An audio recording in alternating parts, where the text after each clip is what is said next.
ప్రభునందు ప్రియులారా, మీ అందరికీ ప్రభువైన యేసుక్రీస్తు నామమున శుభము.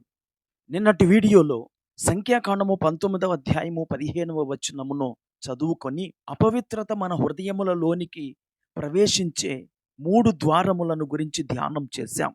నేటి వీడియోలో ఆ ద్వారాలను మూసివేసే 3 మూతలను గురించి ధ్యానం చేద్దాం. నేటి ధ్యానం కొరకు సంఖ్యాకాండము 19వ అధ్యాయము 15వ వచనాన్ని చదువుకుందాం.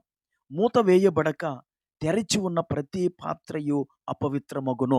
మూత లేకపోతే అపవిత్రము గనుక పాత్రలకు మూతలుండాలి, మన హృదయానికి కూడా మూతలుండాలి. చుట్టూ శాపజలాల చేత ప్రపంచము నాశనమవుతున్నప్పుడు దేవుడు నోవాహును వాడలో మూసివేసినట్లు ఆదికాండము 7వ అధ్యాయం 16వ వచనము తెలియచేస్తోంది. అలాగే పాప పంకిలమైన ఈ లోకములో జీవిస్తున్న మన హృదయాలు మూత వేయబడిన హృదయాలుగా ఉండాలి. మొదటి మూత ప్రార్థన.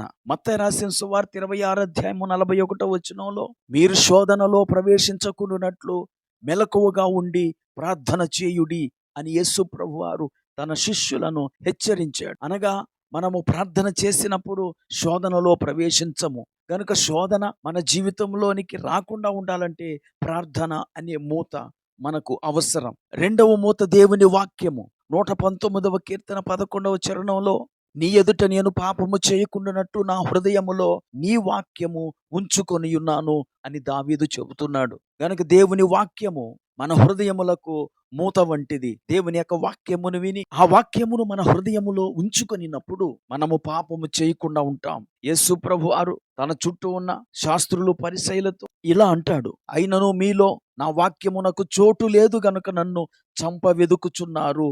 గనుక దేవుని వాక్యము లేకపోవటం వల్లనే మనలో కలిగే చెడు ఆలోచనలకు కారణమని యేసు సూచిస్తున్నాడు. మూడవదిగా ఆశా నిగ్రహము మన హృదయానికి మూత వంటిది. గలతీయులకు రాసిన పత్రిక 5వ అధ్యాయము 22వ వచనములో ఆత్మ ఫలమును గురించి వ్రాయబడింది. మనము పరిశుద్ధాత్మ చేత నింపబడినప్పుడు ఆ పరిశుద్ధాత్ముడు మనలో ఆత్మ ఫలములను ఫలింపచేస్తాడు.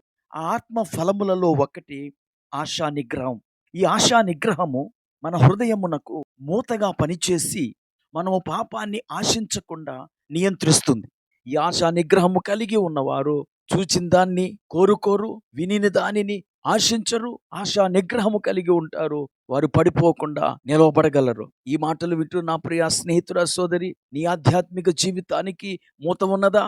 మన ఇంటిలో మంచి నీటి బిందె ఉన్నది, దాని నిండా మంచి నీరు ఉన్నది. మూత పెట్టకపోతే దానిలోనికి దుమ్ము పురుగులు వచ్చి చేరినట్లు పరిశుద్ధపరచబడిన మనము ఆశా నిగ్రహము లేని వారముగా, దేవుని వాక్యమునకు చోటు లేని వారముగా, ప్రార్థన చేయని వారముగా ఉన్నప్పుడు మన జీవితము అపవిత్రమవుతుంది.